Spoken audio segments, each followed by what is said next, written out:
Hello and good afternoon, everybody, and welcome to At America, the U.S. Embassy's American Center. Thank you very much. First of all, my name is Hasna Rohani, and I will be your host for today. And today, you are watching Collaborative Strategies in Climate Journalism. But before we begin, I want to say hi to our friends joining us here from the studio. Hello, everyone. And we have here our friends from UIN Bandung. Hi.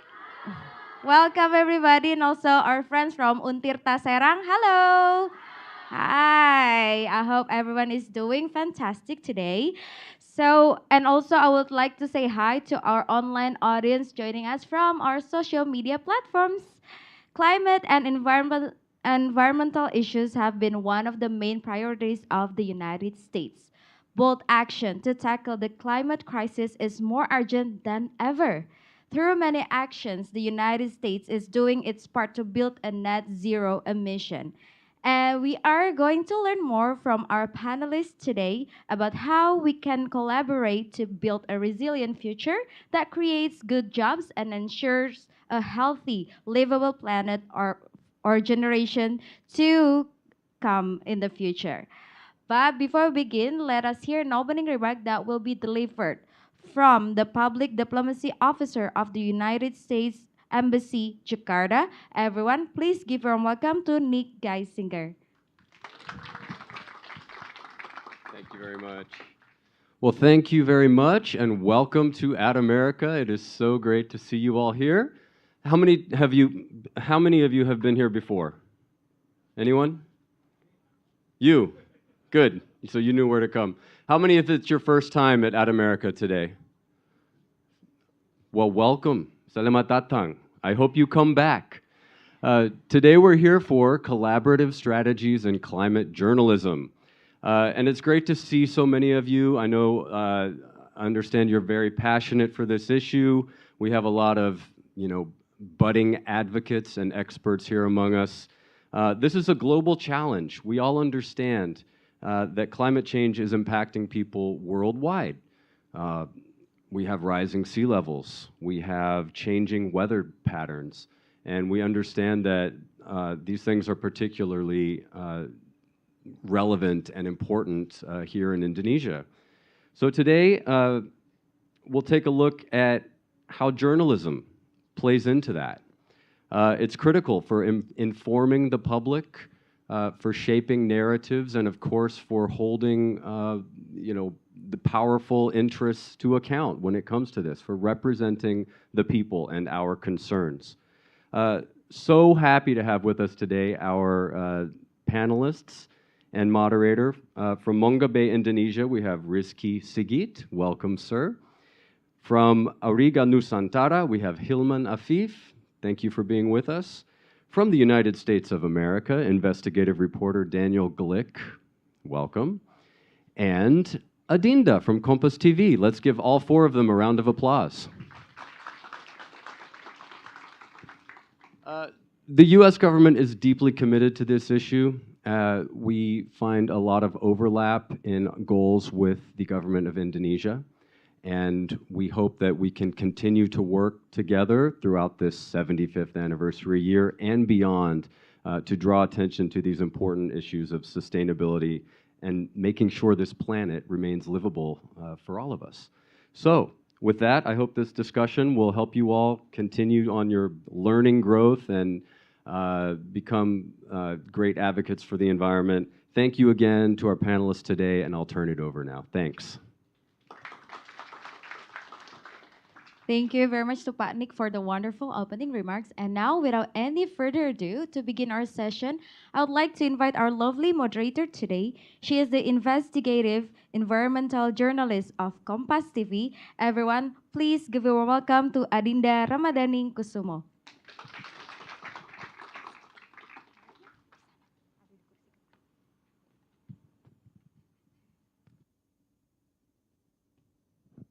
Okay, check audio.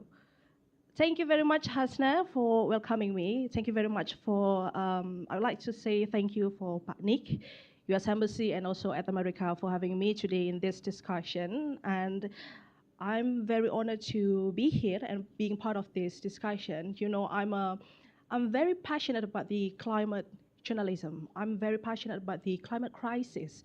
We know that we encounter a lot of phenomena, a lot of natural events that lead to climate crisis, but there are still a few of us who are aware that this is part of the climate phenomenon. This is part of the impact of climate crisis. So being here today, I'm very excited because we got to learn directly from the speakers and learn from their experience. And you'll know that maybe you can also implement the lesson or their experience in your daily life. So without further ado, I would like to invite our speakers today. First, please welcome Mr. Daniel Glick, a journalist, has written for top publications like National Geographic, The Washington Post Magazine, a science editor for 2014 U.S. National Climate Assessment, a producer of two national video series related to climate change, university professor as well, and also a private investigator. Please join me on the stage. Please welcome. And then, okay. I'd like to invite Mas Rizky Sigit from the program director of Moabe Indonesia since 2012. We also know that Moabe is the leading environmental news outlet in Indonesia, and so under his leadership, the platform has had a significant impact, especially in local communities by raising awareness about environmental issues, exposing corruption and harmful practices. Please welcome Mas Rizky. Last but not least, I'd like to invite Mas Hilman Afif, a campaigner at Auriga Nusantara. This is an NGO that focuses on conserving natural resources and the environment through research and data-driven advocacy. Mas Hilman conducts research, raising public awareness and lobbying for policy reforms to protect Indonesia's biodiversity and our natural resources. Please welcome Mas Hilman. Okay. So before we begin, I'd like to ask you a question. Oh, I'm sorry. How many of you are really concerned about the climate issue nowadays? Maybe you can raise your hands. Maybe you follow the updates. Oh, Pak Nick and Mbak Brenda, of course, because yeah, this is part of your daily job. How about the students here? Maybe, or how many of you that this is a new issue for you? The emerging issue that maybe you will follow the updates in the future? No? How many times that the climate issues being discussed in your classroom? can you raise your hands? That the okay. So that's okay. We will got to learn about the climate issue and climate journalism today, and I hope that you guys can amplify what is it, the effort to tackle the climate change today. So without further ado, I would like to give the time for Mas Rizky. Mas Rizky will talk about the climate journalism and environmental issues in Indonesia. But before we begin, Mas Rizky, I would like to ask questions. Um, we know that the climate journalism is not really popular today in Indonesia, but it is emerging. This is a new issue that we can develop together. But in your point of view, how do you see the climate journalism in Indonesia? What are the challenges of the journalists in Indonesia usually encountered when we, covering climate issue? Time is yours. Maybe you can also answer in Bahasa Indonesia as well. Okay, thank you so much, Mbak Dinda. Hello, good afternoon, everybody. My name is Rizky Sigit. I am a program director of Mongabe Indonesia. So thank you so much coming here. So I am also the lecturer of communication. So I'm very happy that there are many students here from Serang, yeah, here from Untirta and also from Bandung, UIN. So today we learn together about quote unquote climate journalism.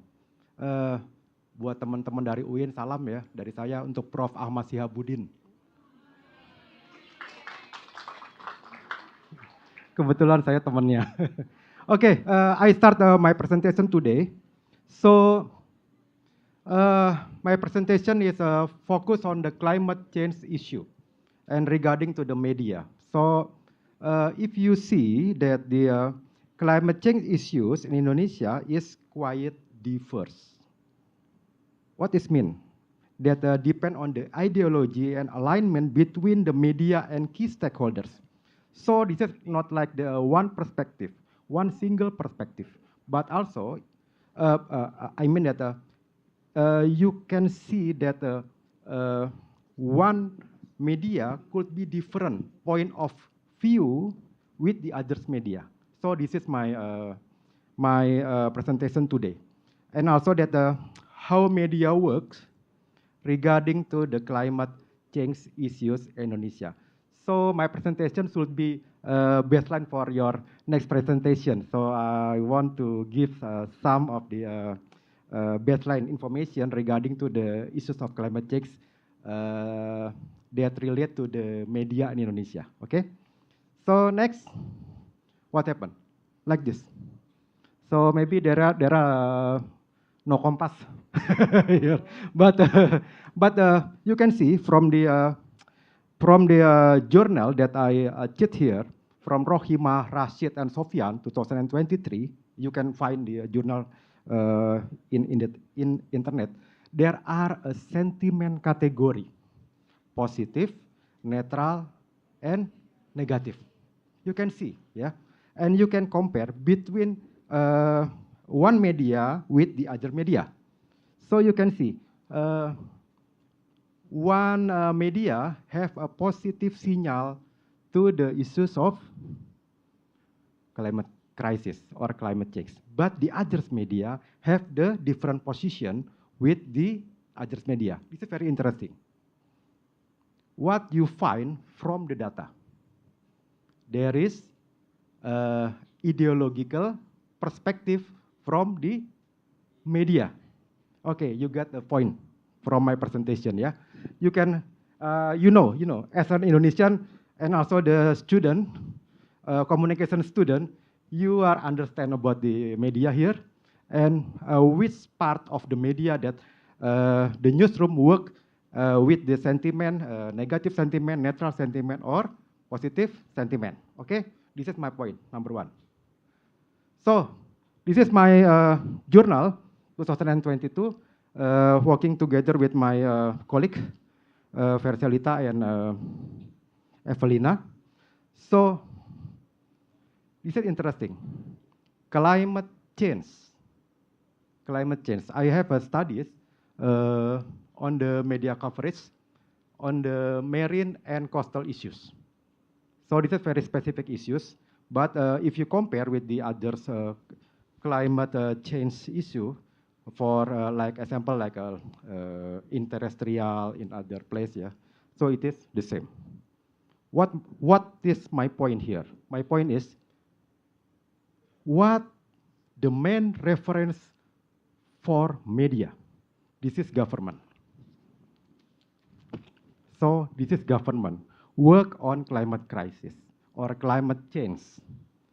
So my point is media that have good relation with government have information coming from the source from the government side. You can see that stakeholder here to almost 60% of the sources coming from the government, from president, from the Ministry of KKP, and just only 11% or academic or citizen, yeah, that very limited. The main source of climate change in Indonesia is government. Why? Number two, because media just wait the news to be fed and tend to follow whatever topic thrown from the government public relation or humas kementerian. Why this is? First, pragmatic policies in the newsroom. You can see that if we talking about the climate change, environmental issues, and you have to send somebody like your journalist go to the field, this is take a cost, take a time. And also sometimes the editor have no patience. Because what? Because of the limitation time. That media have the very strict time to make a news or to make article. Okay, so I said that this is a pragmatic policies in the newsroom, and also limited resources. Yeah, and media choose to produce the straight news, not in-depth reportation or investigation. We will hear from US side from Mr. Daniel, yeah. So in Indonesia is different. Yeah, this is for a very limited investigative report coming from the media because the pragmatic policies and also the limited resources. Okay. Okay. So if we clustering issues by media on climate change, okay, you can see that number one is climate change adaptation, number 0. The second, co-design. Co-design means that how people adapt with the issues of climate change. And the others, yeah. You can see that political ideology, identity protection, interpretation, etc., it is number lower, yeah, lower compared with the first and the second things. What the result? If you want to share the information about climate change, it must be the public personal experience. Should to enhance public awareness of climate change issue. This is my point. You cannot make people fear of climate change. Scary one, like today, Halloween. No. This is just kidding. But my point is, if you want to share your story, your individual story about how you deal, how you adapt with the climate change, it will be good in your Instagram, in your maybe a short article, in your publication, etc. Okay. The second, linking the issue of climate change into the concrete and real daily issue. For example, energy consumption, carbon emission, negative impact of climate change, it is not real issue. But you have to make this issue as your daily issue. This is my presentation today. Thank you so much. 7 minutes for me. Thank you so much. Thank you so much for Mas Rizky from Mongabe, Indonesia, that explained to us about the challenge that usually environmental journalists encounter when we reporting about climate change, climate crisis. First of all, about the source of the news, and also source of the event, and also the cost, the traveling cost, the production cost, and also the deadlines that usually hinder us to produce in-depth reporting about the climate reporting. And next, I'm going to ask Mr. Daniel Glick for giving your presentation. But first of all, I would like to ask a very basic question about your experience. So based on your experience in environmental and climate journalism, how do you manage to produce impactful investigative pieces, sharing sources and data, and engaging with local communities for grassroots stories? Usually, they who come from the local communities, vulnerable communities, have lack of climate literacy. How do you respond to that? Thank you so much. Selamat siang. Selamat siang. Assalamualaikum. And good afternoon, everybody. I'm honored to be here and so happy to see so many people here interested in this subject that I've been spending most of my career writing about. Climate change is something that affects the whole world. Here in Indonesia, in the United States, and really everywhere, this whole planet is changing, and it's changing so fast, and it's changing in ways that we as human beings haven't seen it. And it's affecting so many different things in our lives, how we grow our food, where we live, where our capital city is. So many different ways that the climate is changing, and we need to tell stories as journalists about how the planet is changing, how do we know the planet is changing, and what can we do about it? So to speak right to your question, which is wonderful, is how do we engage people in this story? And the key word for me is story. We are journalists, but we're also storytellers. So what I've tried to do during my career is to go out into the community and to find people who are being affected by climate change. Somebody who fights fires, who says, these fires are unlike anything I've ever seen in my lifetime. I need to think about fighting fires differently. Go to a farmer in Iowa who's growing corn, who says, how I grow corn, how my grandfather grew corn, it's different today. I need to find different ways to do that kind of work. My career is changing because of climate change. So I have some good news and some bad news. The good news is that people like yourselves are starting to realize just how important this problem is and how important this problem is going to become over the course of your lifetimes, my lifetime. And the bad news is that the level of our response to these important changes is not at all balanced, because the threat is greater than the way we've been responding to it. So the world needs to change also. How do we use energy? How do we transport ourselves? How do we grow our food? And it's really going to be up to you to think of different ways to approach these problems. Now, to your wonderful presentation about the problems that we have with the media, climate change is what I would call a slow motion crisis. It's been unfolding over many years already, and it's going to continue to unfold.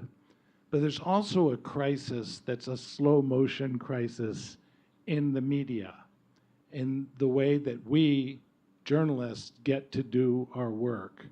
You were talking about sources of information and how there's so much of it's coming from the government.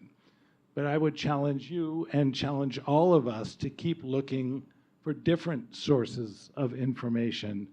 And again, good news and bad news. The bad news is that the media is collapsing. The good news is that there are so many wonderful sources of information that are available to us on our phones.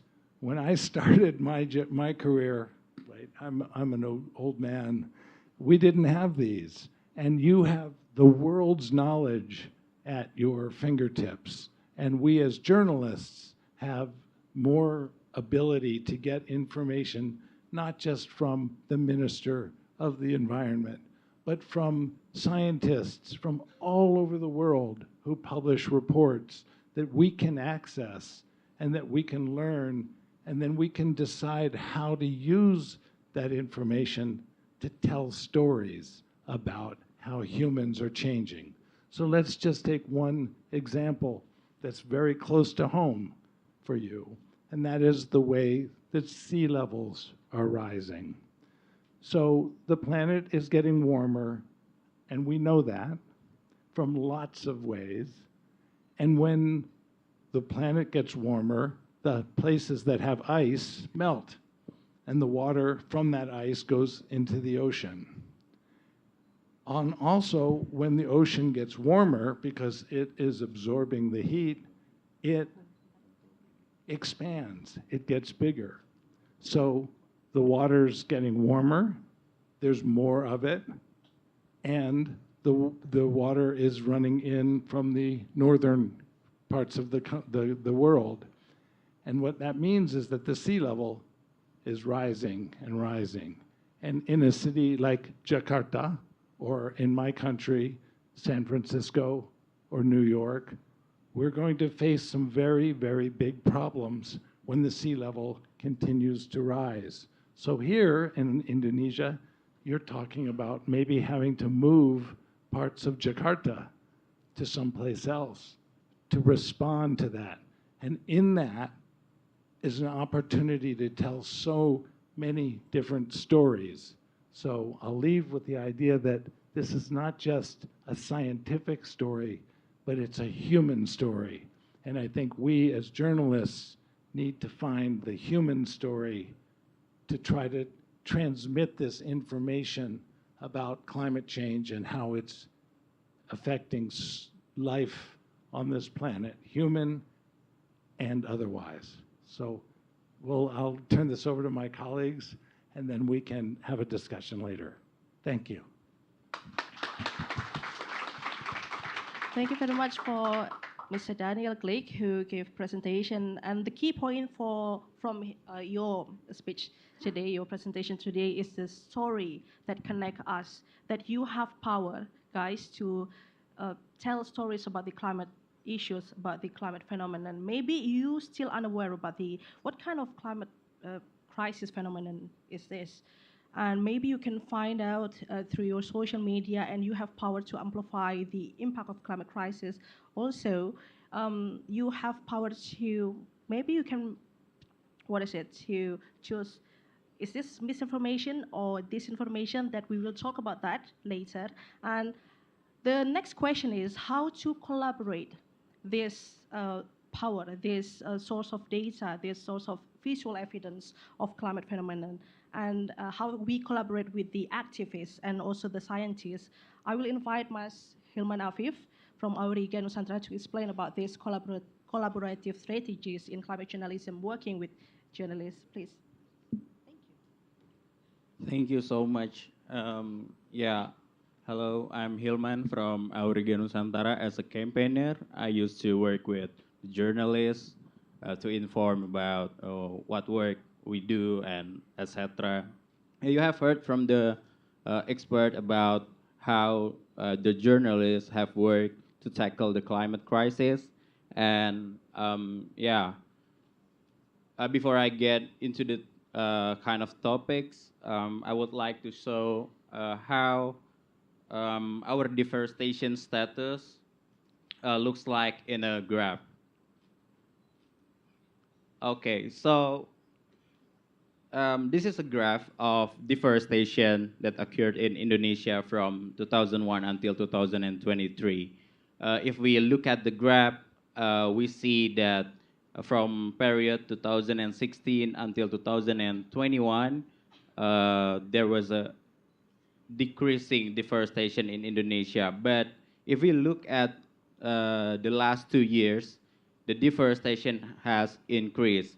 So this graph should be a warning to all of stakeholders that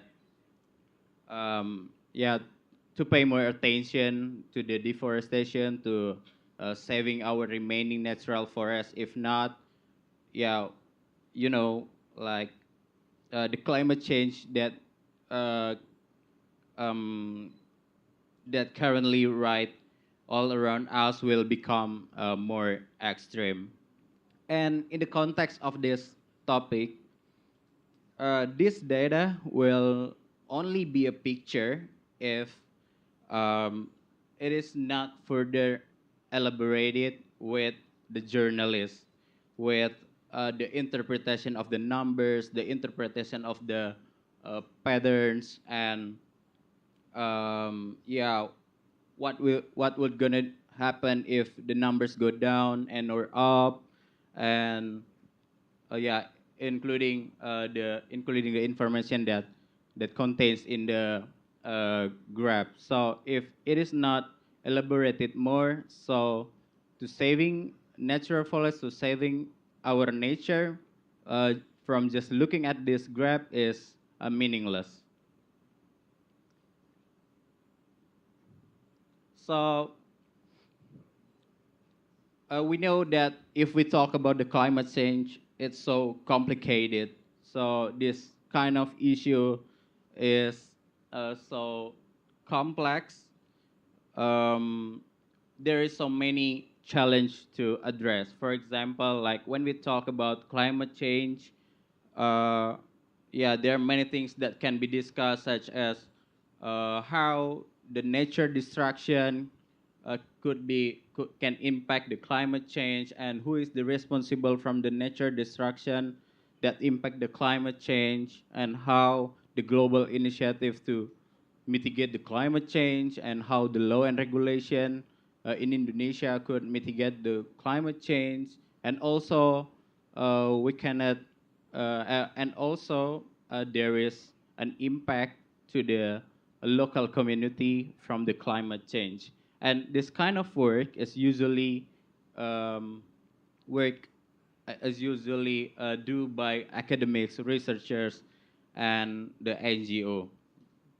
And when we talk about the climate change, there's also numbers, there's also terms that may be not familiar to the public, and the studies that produce from the NGOs will not mean anything if they're not simplified into public language.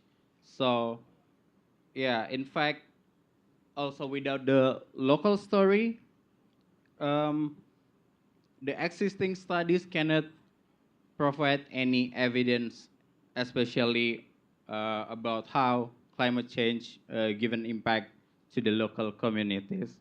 So in this case, the collaborative journalism in combating climate crisis play a vital roles.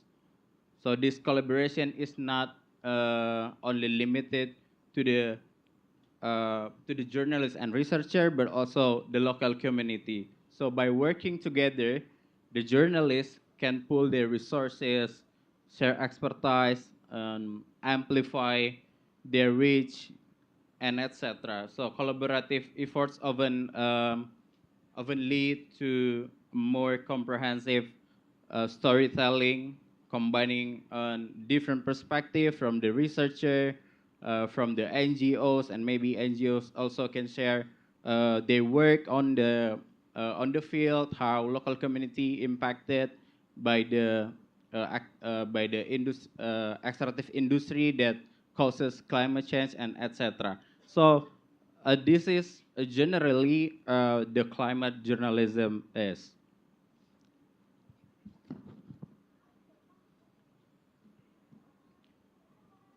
So yeah, I got an example how collaborative journalism can affect policy changes. So in the last years, civil society raised concern about how deforestation held in one concession called Mayawana. So this concession, uh, this company has been licensed in 2010, and their activities in the last 3 years, in 2021 until 2023, um, outpace a decade of their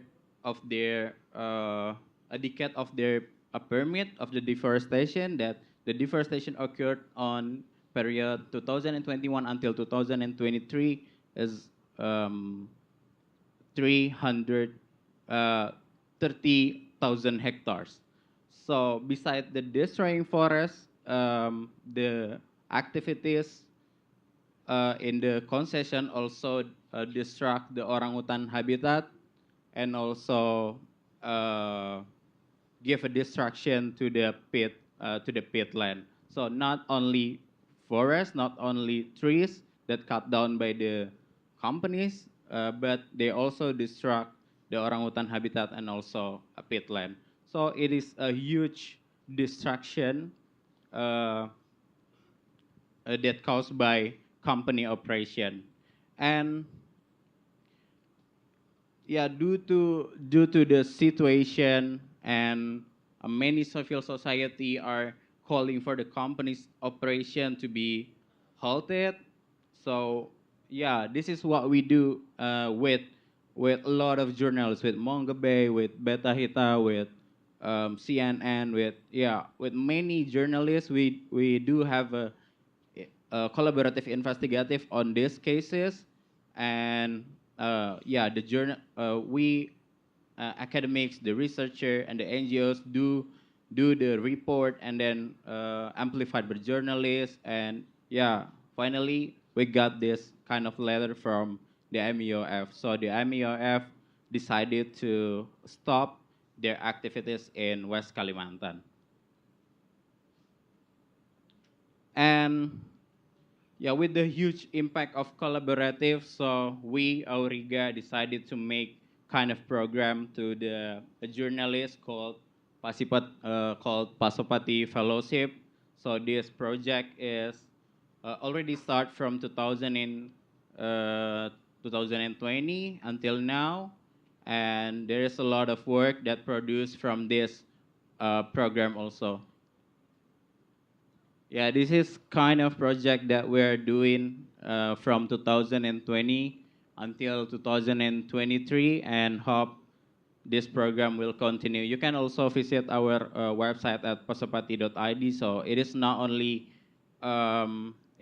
only displayed this kind of collaborative action, but the others report that produced from the researcher and the other NGOs also. Maybe that's all from me, and thank you. Thank you very much, Mas Hilman, for giving the presentation and his presentation about some of the ways that maybe journalists and also activists can do to collaborate in amplify the climate journalism in Indonesia. And also, I'm really appreciate Oregano Nusantara because there is a fellowship that maybe can benefit for us, the journalists, because we know, as mentioned by Mas Rizky earlier, that one of the challenges when we produce in-depth reporting is about the costs. And also, we know that the media industry in Indonesia is not really going well nowadays. So this kind of effort about the fellowship and also joint reporting, the collaboration is really, really, really have a meaningful impact in the future to what is it amplify the climate journalism in Indonesia. And so next, maybe this is the Q&A question, Q&A session for you guys. If you have the question about the climate journalism, climate crisis, and also about the presentation that our speakers has given to you, maybe you can raise your hands. Anyone? Okay. Mas yang di sana? Yep. You can mention your name and then where are you coming from as well. One. Um, Wait, ya, Mbak yang di situ, yang, yes, yeah, you, okay. All right. Oh, yeah, please. Okay, thank you for Miss. Let me introduce myself first. My name is Bintang Rizky Irawan. You can call me Bintang. I'm from UIN Sunan Gunung Jati Bandung. Here I want to ask some question to Mr. Daniel. Mr. Daniel, I want to ask you something that you said that we have good news and bad news. The good news is the people have more awareness about this issue, but the bad news is there's no balance about how people to respond it or the issue, especially the climate change. The question is what can we do as a journalist to say that to the people how can we do to grow the people response about the issue, especially to the people who live in big city or the capital city. As you said that the capital city or the big city is the one of the biggest problem about due to climate change. Okay, I'm sorry. I know my English speaking is worse, but hopefully that I hope you can understand what I say. Thank you. Thank you very much, Mas. Can you repeat your name, please? Yes. Mas siapa? Bintang. Mas Star. Bintang. Star. Okay, star. Bintang means star in English. No, thank you for your question. And your English is so much better than my Bahasa. So I think one answer is what we're talking about here is collaboration.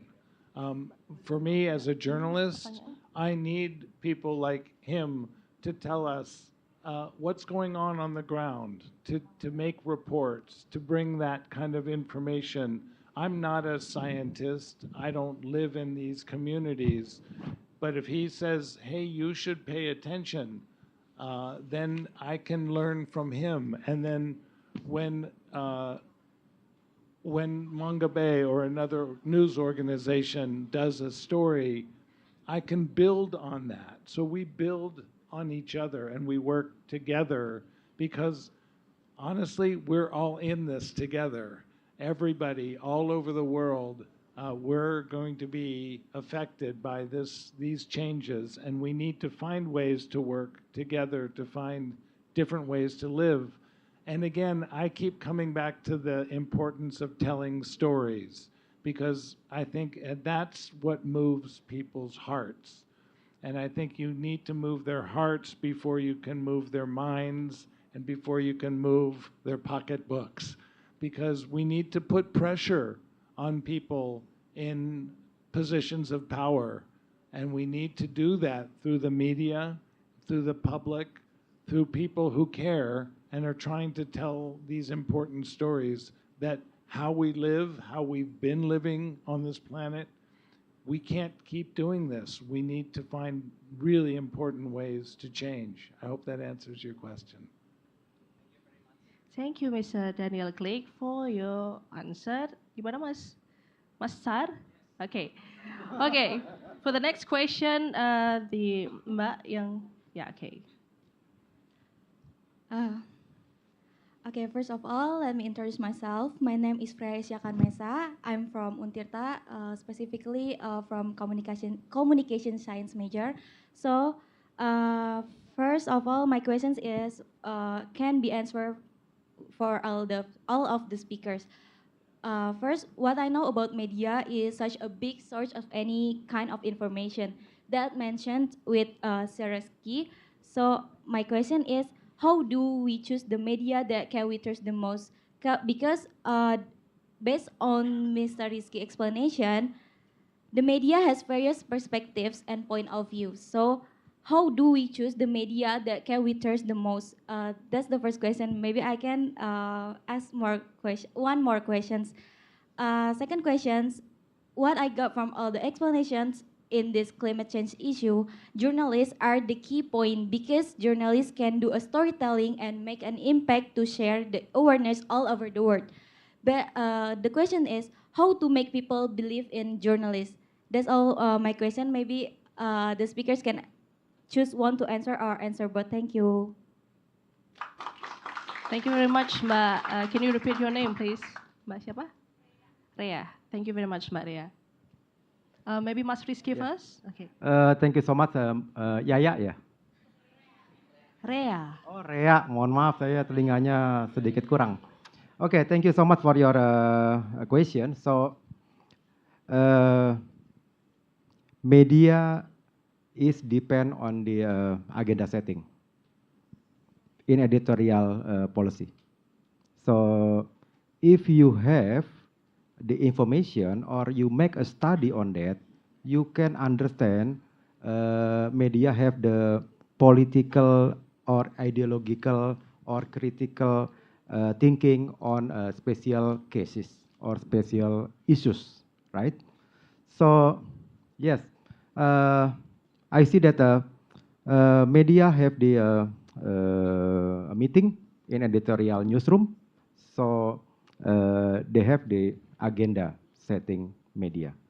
So I mean that I work for my media, and one of the strength point of us that this year we work for example, we work on the issues of the impact of climate crisis in Indonesia. For example, we make a coverage on the issues of the mitigation, the adaptation of local people, for example. So this is our strategy to achieve, to share our information to our audience. So I want to highlight my explanation that you can see that from the political perspective, media choose their positioning to the issues. So this is why, according to the data or according to the research, that there are the different point of view from the others media. So you can choose. So you can check the validity of this information coming from the media. I mean that is this fact? Is it bias? Is it have a validation? Is it true or hoax? You can check. And this is you have the okay. We live in the not the real world. We work in the era of this banjir of information, flooding information. Too much information coming to our mind. So it is another story that I want to share to you that it is our challenge, another challenge. And as a student, as a young generation, I think you have the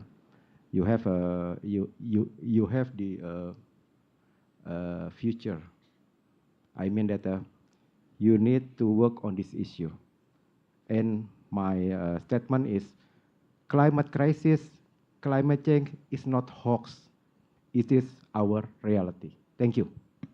Thank you very much, Mas Rizky. Next, Mr. Daniel Click, you can respond to the question. I think it's a very good question about how do we prove that we're credible, that we're truthful, that we're accurate. But I will challenge you on the question of bias. I remember I was talking to a very top atmospheric scientist, a climate scientist in the United States, and I asked him, what do you say to people who say, I don't believe in climate change? And he looked at me and he said, it's not a matter of belief. It's not a matter of faith. It's a matter of pure scientific fact. And so when I first started writing about climate change 30 years ago, my editors actually said to me, go get the other side. Go find somebody who doesn't believe this. And there were people that I could find. It turns out they were paid by the oil and gas companies to say that. And as I continued to report on climate change over the years, I realized for many of these issues, there is no other side. There is not a credible person who studies science who will say that climate change is not caused by human activities and that it's getting worse. So when I report now on climate change, I don't try to find somebody, because there are people who still believe the earth is flat. I'm not going to seek their opinions. So not all opinions are equal. And I think journalists need to continue to be trained at critical thinking so that they need to be able to say, well, how does this scientist know that? Well, what do other scientists think about this scientist? So we need to do a lot of good, hard work as journalists to try to figure out if our sources are credible, if they're truthful, and if they are, and we report what they say, then we're also truthful. Thank you very much, Mr. Daniel Clegg. Mas Hilman? Should I? Should I? Yeah, maybe you can give another perspective from the activists. How do the journalists should be, more credible to deliver the climate reporting or climate stories? Yeah. For first, basically, we do a feeding. We're not. We are welcome to any kind of journalist, to any kind of media that need that kind of information, especially about the climate crisis. But as an independent organization, we also do have kind of subjective opinion to which media or which journalists that have more concern and more independent to deliver this kind of issue. So yeah, Maybe how do you identify which media is more credible? yes. So we have Mongabe who talk about the climate crisis, who consistently talk about the environment and other independent media. So it is not affiliated with kind of corporate big groups. So we have kind of Selera. You know what is Selera? Taste. Yeah, the taste to the journalists. Like there are two media that basically work in Auriga, Mongabe and Tempo. So these two kind of media, the staff, I mean, every day they work in Auriga office. So yeah, they have a lot of information and they want to find out about what happening, about how is the data from government, how is they like to find the differences between the data that released by the government and the data that released by the independent organization, and what is the discourse and how do this data impact to the climate change or etc. How this data give more give like how this data can work out in mitigation, adaptation, action, and etc. So yeah, that is from me. Okay, thank you very much, Mas Hilman.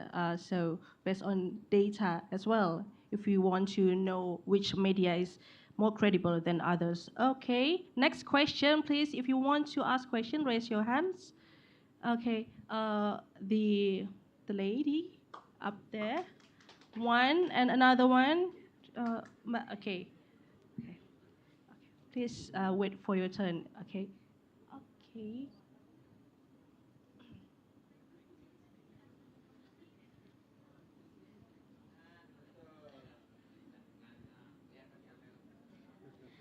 Okay, first let me introduce myself. My name is Indah. I'm from Sultan Ageng Tirta University from communication major. First of all, I want to say thank you to all of the speakers because the information that you guys gave to us was very great. And after some of the measures earlier, such as how the media or journalism can influence the citizen issue of climate change, I have a few questions. So based on my experience, around us there is a lot of communities that cares about the climate issues. But how can the collaboration with local communities can increase the relevance of climate journalism coverage? And how can we measure the success of a climate journalism collaboration? Besides that, and how can we ensure that climate journalism collaborations not only produce news, but also encourage real action, especially when it was mentioned that there are so many factors that can be a challenge or maybe a challenge to us. Maybe that's all. Thank you.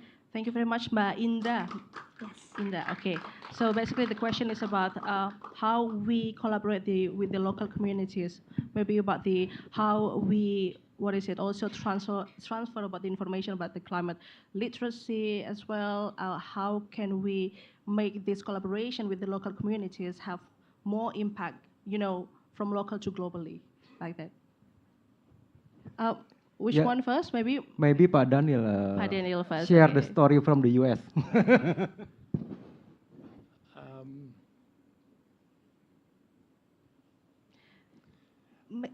No, I'm thinking. Sometimes we have to think before we talk. I think some of it, I've already said that for me, I go to these communities that are being affected. One of the main impacts of climate change is the increase in the amount of extreme weather events. Some of those are hurricanes, of course, cyclones here, but some of them are not quite as obvious. They can be something like flooding. Rainfall is coming much heavier in much shorter periods of time.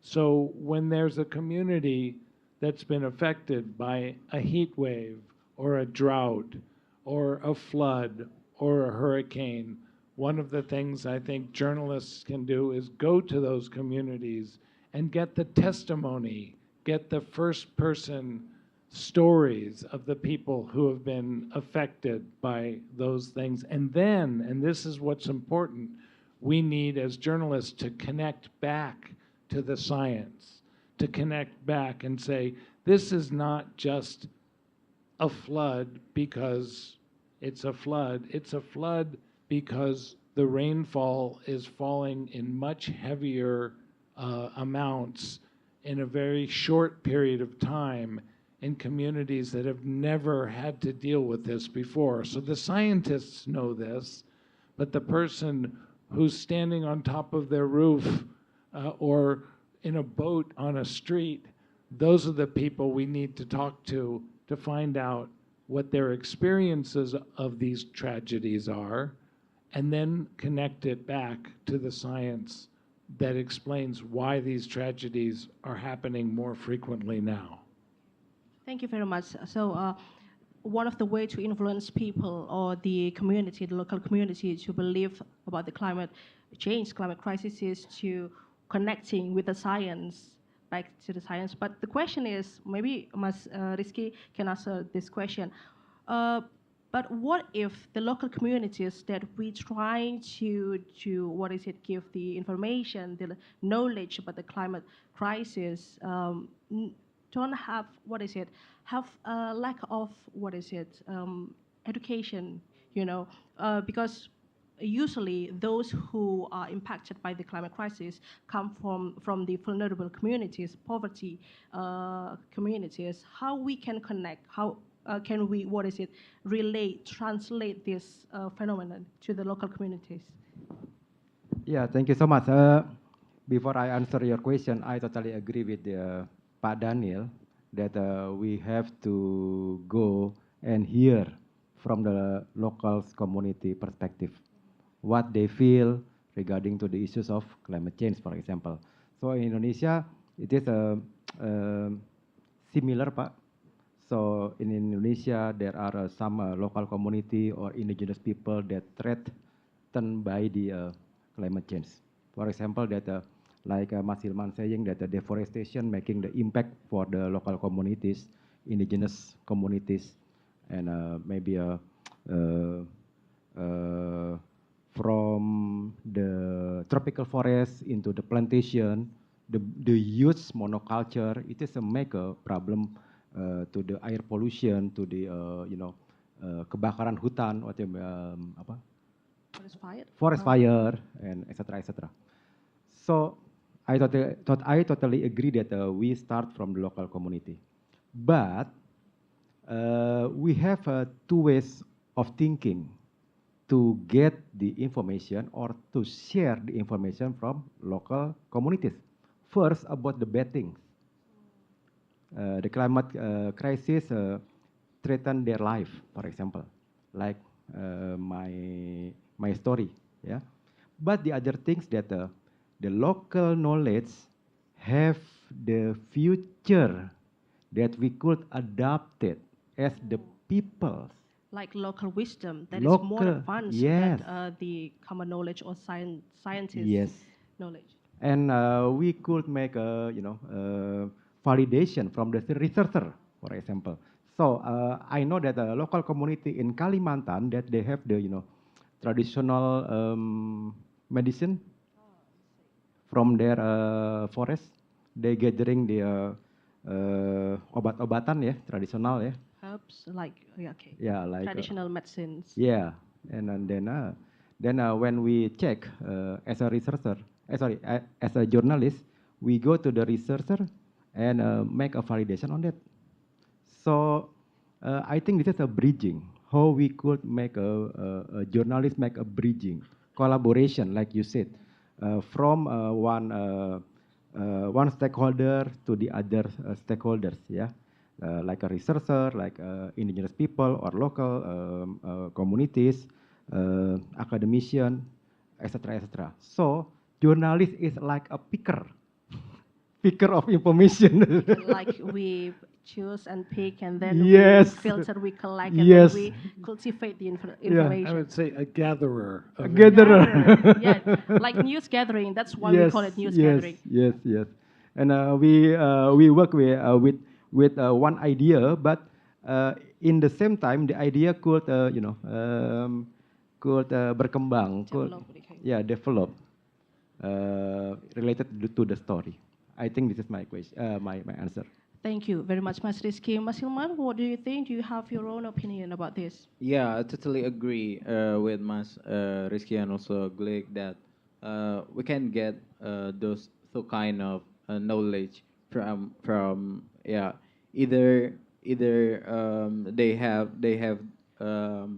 their relation with the forest, with the nature, and etc. Or we can learn about they what's that about they behavior to the forest, about their wisdom that Master Skid talk about. And also I think the local community, the indigenous peoples more have knowledge than how to save our nature from destruction, and more have what is it emotional relation with the nature, that yeah, they are our savior, they are or Auriga called them the environmental defenders. Yeah, so I think there's so many impact that when the natural forest that they're in their surrounding area is destroyed by the hutan tanaman industry, the about the plantation, the palm oil, etc., the yeah coal and etc. I think I think the one who will get the first impact from the destruction is the local community. So that's why we need to hear more from them. That's why we need to uh, have to encourage them. Okay, thank you very much, Mas Hilman. Next question, Mbak, yeah, the one who wear the black hijab. Okay, thank you for the opportunity. Let me introduce myself. My name is Debbie. I'm from UIN Bandung. Devi, Debbie. Dewi, Debbie. Devi. Okay, Debbie. Devi. I'm sorry. Okay, Devi. Okay, my question is, how can journalists ensure that the information they convey is accurate? And now, few people know about the current climate conditions and also the lack of public trust in journalists because many journalists are close to the government in the sense that information can be manipulated by the government. And for me, one of the environmental fighters that I trust at the moment is Greenpeace Indonesia because the information provided is factual and there is proof. The last question, based on my information of my sister in Germany, uh, journalists in Germany work independently without being protected by the government so that the public has more confidence in the information shared by journalists. And the question is it possible for journalists in Indonesia to be like journalists in Germany? Is the media in America the same as Indonesia or Germany, or maybe there are others? Thank you. Thank you very much, Mbak Dewi. The first question is about the what is it? Misinformation, climate misinformation and disinformation among the journalists, isn't it? Okay, so basically, how can we filter the misinformation and disinformation about the climate crisis, and in order to not being influenced by the greenwashing, perhaps, and how can journalists can tackle that? The second question is, can the Indonesian media can be independent to reporting the climate issues? How does the media in the United States also implement this kind of way? Is there any chance, is it possible to be really, really independent to reporting the climate issues? Because we know, like we mentioned it earlier, that this is cost quite a lot if we want to produce in-depth reporting about the climate crisis. Maybe Pak Daniel click first. Okay. Well, I can't speak to the future of Indonesian journalism. I think there are some experts here that will take that part of the question. My main answer is that journalists need to be professional, and they need to be trained, just like doctors need to be trained, just like anybody, an engineer needs to be trained. It's a profession and a craft with rights and with responsibilities. And to think that anybody can be a journalist, I think, is a little bit too simple. And of course, with social media, everybody thinks they're a journalist now. But what journalists know is that we have some very, very basic things that we do. We ask questions. We're curious. Who, what, when, where, why, how much. And then we give the voice and an opportunity for different people to respond to our questions. It's very, very important. But the most important thing of all, especially when we talk about things that are complicated science and human experience, is we need multiple independent sources of information. So when we go out, and I would say not pluck, but gather information, we gather information from many different sources. And then you, as readers, or viewers, if you're not journalists, you also have to have a critical thinking cap and try to ask, why did they say that? How did they present that information to you? Is that information seem like it's fair? Does it seem like it's accurate? Does it seem like it's asking the right questions? Does it seem like it's serving somebody else's purpose. And I think that's a very important thing about journalists. We always ask about motivation. Why is somebody speaking to us? Do they want us to write something nice about them? Do they want us to learn more about the subject so we can write something close to the truth? And so all of these are questions we need to ask. And just very quickly, in the United States now, we also have a slow motion crisis in the media. Newspapers are closing everywhere, and we have a lot of people who think they're journalists or pretend to be journalists, and they're saying complete garbage, untrue things on social media, and that gets picked up and amplified and passes for journalism, but it's not journalism. So I think we all need to be better consumers of news. Okay. I'm sorry. I want to add a question about this related to misinformation and disinformation. If I'm not a journalist, Mr. Daniel Click, how can I identify which information is misinformation or disinformation if we talk about climate journalism? Because if we talk about the data, we can manipulate the data. If we talk about the, the quote from the speakers, we can also manipulate that. So how can we identify, as the common audiences, to know this is a misinformation or not? Well, I think the same principles that I said for a journalist, multiple independent sources of information, to not just take one Instagram post or one TikTok post and say, oh, that must be the truth. You're going to find the same kind of truth in different sources of information. That's one way I can think off the top of my head to approach that question. So always being skeptical for any information that you read. Thank you very much. Skeptical and thoughtful. Thoughtful. Okay. Thank you very much. Mas Rizky, you want to add something? Okay. Thank you, Mbak. So, media is what you call it? A business.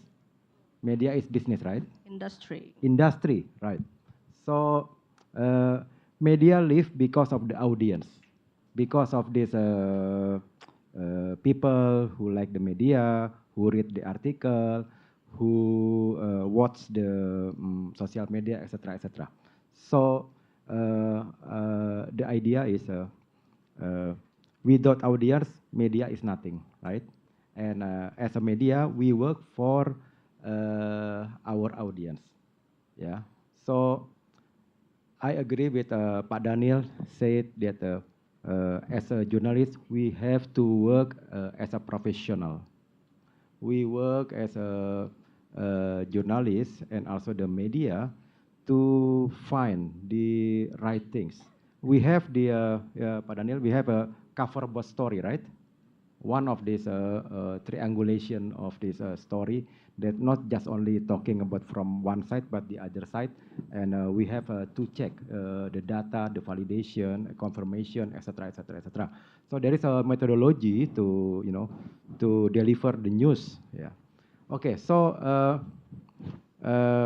question from Debbie talking about the independence of journalists, right? Indonesia. So frankly speaking, it is hard for journalists that not really independent, that they bonding with one media that have the political statement. For example, the media is known very close working with the government, with one ministerial, one of department, one of kementerian, etc., etc. So there is a problem that the media have a, you know, a special engagement with the government, and journalists try to work, make a critical thinking on that, right? So it is dilemma in Indonesia. So frankly speaking, so and again that maybe you can come with the, you know, different angle of the story. If your media is have a special engagement, for example, with the government. You can speaking directly to make a government like a full institution body, for example. You cannot say like that, but you can make the other's angle of stories that saying that perhaps people want to make a change policy for the next presidential cabinet, for example. So this is you have the angle or the other option of narrative.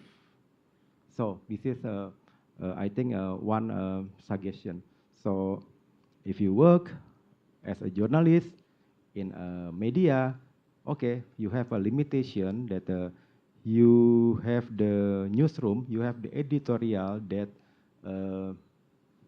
have a policy to to filtering your story, for example. Okay, thank you. Thank you very much, Mas Rizky. How about Mas Hilmar? What is the role of the NGOs and also activists when it comes to tackle the misinformation and disinformation to make the journalism pieces about the climate crisis is more credible, more reliable? Yeah, I think the keyword already said be skeptical, be thoughtful, and one more, be wise while you are reading a kind of news. And in terms of the data that you said before, how government maybe release the data and etc. You can also find another sources that Master Rizky already said that you have to do some kind of verification to make sure that it is the true data or it is or maybe several news several article that produced by media uh, sometimes show another show a many kind of data.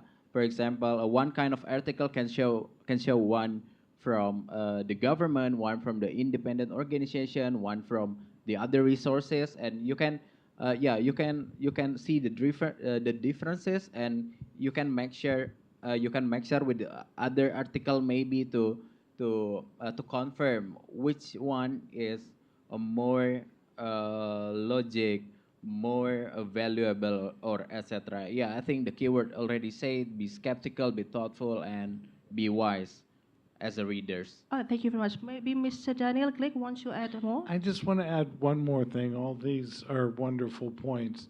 But some news organizations are called news organizations for a reason, that they have levels of checks and balances. They have editors as well as reporters.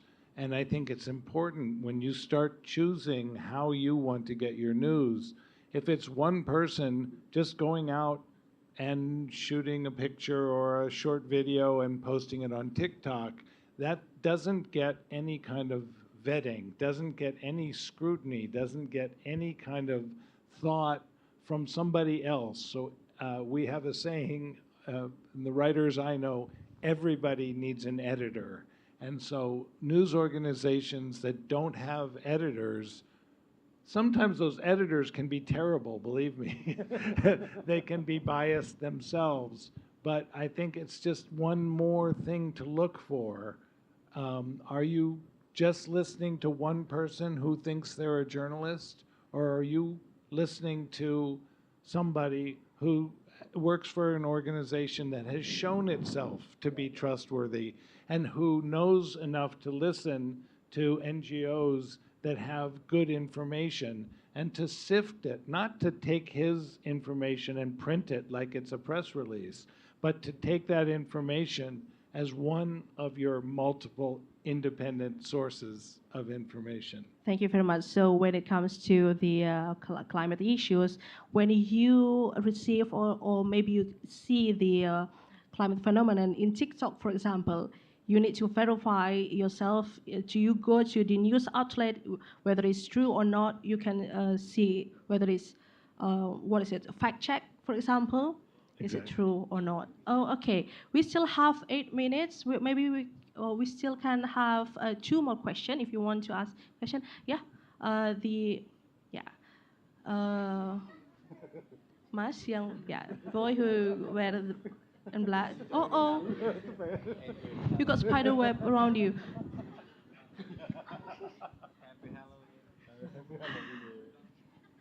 Okay. Okay. Wait. One more question maybe from this side. Okay, you. Yeah. Okay. The one who on the corner side. Okay. Okay. Okay. Okay, Assalamualaikum warahmatullahi wabarakatuh. Let me introduce myself first. My name is Fatanis Wartia. I am Halo. I am student of Win Sunan Gunung Jati Bandung, majoring journalistic communication. Nah, just to the point because my English is a little bit bad. You can also ask in bahasa if you want. Oh, yes. Oke. Jadi gini. Alhamdulillah. Jadi gini. Dari presentasi yang pertama kan itu dibilang bahwasanya government gitu atau pemerintahan itu menjadi salah satu hal yang bisa dibilang menggerakkan dari sebuah media ini gitu kan. Nah, lalu tugas kita, poin kita gitu kan sebagai jurnalis itu bagaimana caranya kita memberitahu semua orang, kita membuka pikiran semua orang terhadap climate change ini, di mana bukan menjadi masalah yang menurut saya individual lagi, tapi semua orang udah merasakannya, yaitu ya dari air yang meninggi, habis itu juga suhu udara yang makin panas. Nah, pertanyaan saya, lebih besar tantangannya menghadapi pemerintah atau menghadapi orang-orang yang bisa dibilang masih banyak yang belum percaya gitu. Masih ada lagi. Nah, lalu yang kedua, tadi apa ya? Aduh. Ayo. Satu dulu mungkin. Atau dulu aja deh. Oke, thank you very much. Nanti to be continue ya. Namanya siapa tadi? Namanya Fathan. Nama panggilan? Fathan. Fatihan. Oke, thank you Farhan. Sorry. Okay, thank thank you. you, Mas Farhan. Another one, the last question from Mbak.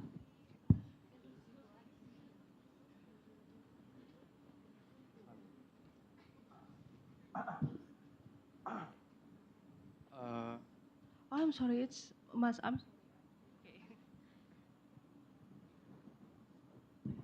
Thank you for opportunity and let me answer and let me introduce myself. My name is Davaris Kinugraha and I am student in communication in Untirta. And let me ask question in bahasa. Jadi seperti yang tadi Mr. Daniel sebutkan bahwasannya memang dasarnya jurnalisme itu merupakan suatu hal yang penting. Jika memang dengan jurnalisme ini bisa dikenali sebagai media yang penting, mengapa sampai detik ini belum ada perubahan berarti terhadap permasalahan yang terjadi gitu loh. Karena apa yang lebih sering didengar dengan mayoritas masyarakat adalah meningkatnya kerusakan yang disebabkan oleh masalah perubahan iklim. Berbagai strategi telah dilakukan, namun pada akhirnya tantangan yang dihadapi semakin kompleks untuk diselesaikan. Padahal seperti yang kita ketahui, jurnalisme memang mempunyai kekuatan yang besar dalam menyajikan berbagai informasi. Tapi hingga saat ini malah justru semakin meningkat dan sulit untuk diselesaikan. Lalu bagaimana cara mengatasi masalah tersebut dan strategi apa bagaimana bagaimana jurnalisme itu bisa how to influence kepada masyarakat biar kalau misalnya permasalahan ini tuh memang cukup penting dan emang harus kita tuh sadar bahwasannya ini juga merupakan bagian dari kita gitu loh sebagai makhluk yang ada di bumi gitu aja. Terima kasih. Oke, pertanyaannya hampir So sama. I'll answer both those questions. Is that okay? Okay. All right. So let me translate the question from Mas Fathan and Mas Dafa. Okay, Mas Dafa. So the first question is about what is the bigger challenge to make government really implement the climate policy, or what is the bigger challenge than influence people to believe that this climate crisis is happening in Indonesia and all over the world? That's the first question. How to influence the government that we need to act now we need to do the climate action now, rather than to influence people or to make people believe about the climate crisis. The first question, and the second question is about the how does um, the but the climate crisis, this is getting more complex and complicated day by day. So how can we manage, or maybe you can tell people that this is really our problem. This climate crisis related to one person to another person, and maybe this is not about the negative stories only about the climate crisis, but also maybe the constructive stories to how to tackle climate change. Okay, maybe Mr. Daniel Glick first. I think one of the things that I try to do in almost every story I do about climate change is to also approach ideas about solutions. There's a whole kind of journalism that's called solution journalism. And I think that's important. I don't think it's the only thing we can do, because the solutions are, as you were saying, they're so complex, and they involve so much education, so much technology change, so much human behavior change, and changing people's behavior is so hard to do. And I guess the only answer I have is keep talking about it, keep reading about it, keep supporting journalists and NGOs that are trying to bring attention to these very, very difficult and complicated problems. So this is one of the challenges for the journalists as well, that we need to produce more constructive or based on solution stories rather than to deliver the impact, the negative impact about the climate crisis. Is it like that? Okay. Maybe Mas Hilman wants to, yeah. With bahasa or English? With bahasa, okay. Oke, ya jadi tadi pertanyaannya soal, is that okay if I miss bahasa? Oke. Tadi pertanyaan soal Pertama, mana sih yang lebih challenging untuk ya, bisa meyakinkan untuk climate action di pemerintah, dan juga membuat pemerintah percaya bahwa ini kita harus bergerak sekarang daripada untuk membuat masyarakat percaya. Gitu. Oke, ya pertama bahwa ini bukan kita melawan ya, tapi kita tadi mempengaruhi gitu ya. Sebenarnya dua hal ini harus dilakukan secara bersamaan gitu ya, karena tanpa bersama dengan local community, tanpa bersama dengan warga, policy itu susah untuk kita ubah, dan tekanan itu akan kita butuh tekanan yang banyak artinya untuk mempengaruhi kebijakan. Sama seperti kasus yang tadi saya contohkan, bagaimana pemerintah pada akhirnya menyetop satu operasi, menyetop kegiatan perusahaan yang sebenarnya itu merusak komitmen volunteering 2030 dari pemerintah. Nah, dua-duanya itu harus berjalan secara paralel. Jadi kita tidak bisa memilih warga dulu untuk mempengaruhi warga gitu ya, meningkatkan literasi, awareness, atau pemerintah dulu.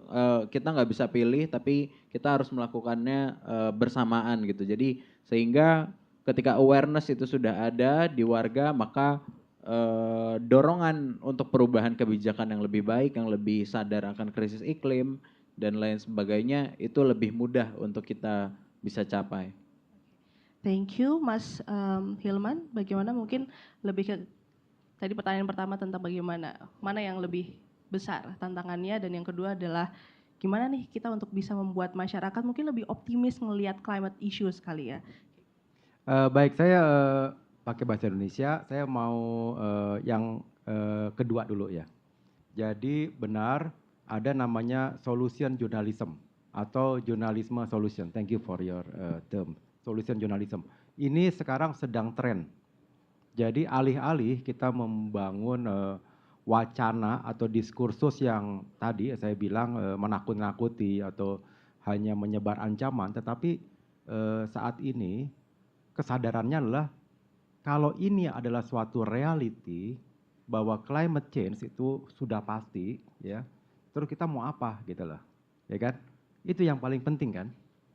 Nah, sekarang pertanyaannya, Anda percaya nggak climate change itu ada gitu loh. Climate crisis itu ada gitu loh. Bahwa nanti tahun 2050 kemungkinan suhu udara itu sudah lebih daripada 2 derajat dari yang waktu tahun 2015 itu Paris. di Paris itu disepakati nggak boleh tercapai. 1,5. Iya, oh iya benar 1,5 ya. Tapi ada prediksi tahun 2050 atau nanti akan lebih daripada 1,5, 2 derajat. Anda percaya itu apa enggak gitu loh. Kalau saya sih secara logika saya percaya. Kenapa? Karena sudah terjadi banyak dampaknya dan banyak penelitiannya dan banyak juga para ahli yang memang sudah meneliti itu gitu loh. Jadi saya rasa itu sih poinnya ya. Jadi kalau Anda sudah tahu bahwa itu adalah sebuah realita, terus kita mau apa? Apa yang bisa kita lakukan gitu loh. Menangisi hal ini gitu kan nggak bisa juga. Berarti Anda harus membangun optimisme yang nanti 20 tahun, 30 tahun nih zamannya Anda semua nih nanti jadi jadi profesor, jadi dokter, jadi pengajar, jadi birokrat macam-macam nih. Ini zamannya era climate crisis tuh gitu loh. Nah, bagi saya itu sebenarnya yang challenge sekarang adalah bagaimana membangun kemampuan kita. Bagaimana kita tuh mampu untuk beradaptasi. Kata kuncinya itu, membangun upaya supaya kita bukan menjadi korban semata-mata dari krisis iklim, tetapi kita juga mampu untuk menjadi solusi untuk itu. Gitu. Nah, terus saya ingin balik yang sini, Mas. Tadi mana yang susah menyuarakan suara-suara dari grassroots level gitu ya, ataukah ke pemerintah gitu. Kalau menurut saya sih dua-duanya ya punya challenge-nya masing-masing gitu loh. Karena apa? Karena pemerintah juga punya agendanya dia. Supaya nanti program-program kerja pemerintah itu yang berhubungan dengan climate crisis itu diberitakan oleh media kan begitu. Nah, artinya ini yang harus dibalance, harus difilter menurut saya. Pemerintah nggak seluruhnya salah, tetapi tentu saja kita sebagai warga negara be a smart citizen gitu loh. Jangan cuma mengiyakan apa yang disampaikan oleh pemerintah, tapi kita kan punya daya kritis gitu loh. Ya silakan Anda untuk melihat, cek lagi apakah ini benar atau tidak. Jadi kuncinya buat Anda semua secara individu, be a smart people, be a smart person gitu loh. Jadi terkait sama climate change, Anda harus mengecek seluruhnya dan nanti Anda punya fakta-fakta yang nanti kemudian Anda kumpulkan dan setelah itu nanti Anda akan buat satu solusi untuk itu.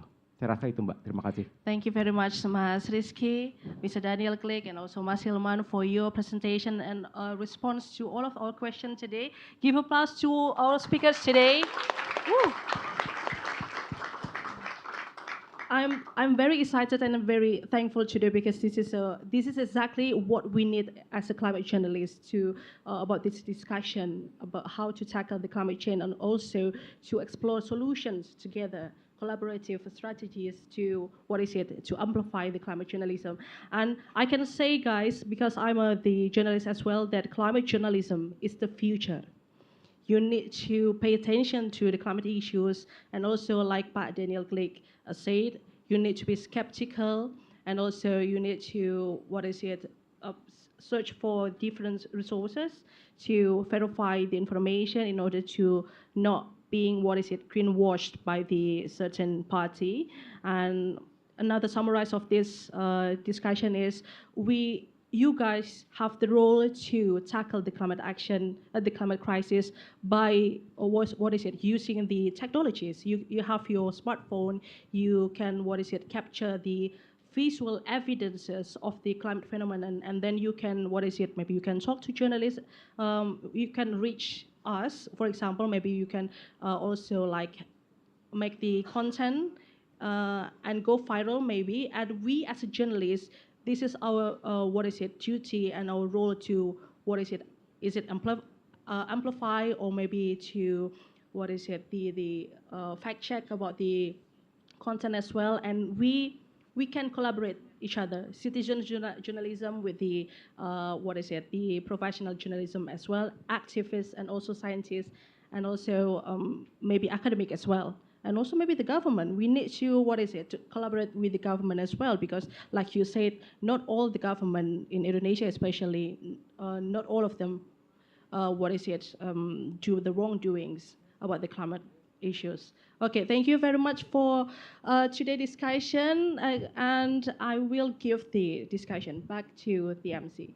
Thank you very much. All right, can we give another big round of applause for our panelists and also for our lovely moderator today? Thank you very much to Mas Rizky, Pak Daniel, and also Mas Hilman for today's very enlightening discussion. And also thank you to Mbak Dinda for your amazing work in navigating the discussion. And I hope everyone find it insightful, and I hope we can continue and also initiate more of collaborative work in tackling this issue, as well as in combating misinformation regarding to the climate crisis. And if you find it yourself enjoying this event, you can also subscribe to be our member on our website at www.atamerica.or.id. You can also submit your event ideas and we will make it for you. Also, don't forget to follow us on our social media platforms. We are on Facebook, X, and also on our Instagram at AT America. And also, you can always watch our previous programs on our YouTube channel at AT America. With that, thank you so much again, everyone, for joining us today. My name is Hasna, and I'll see you on the next At America event. Bye, everybody.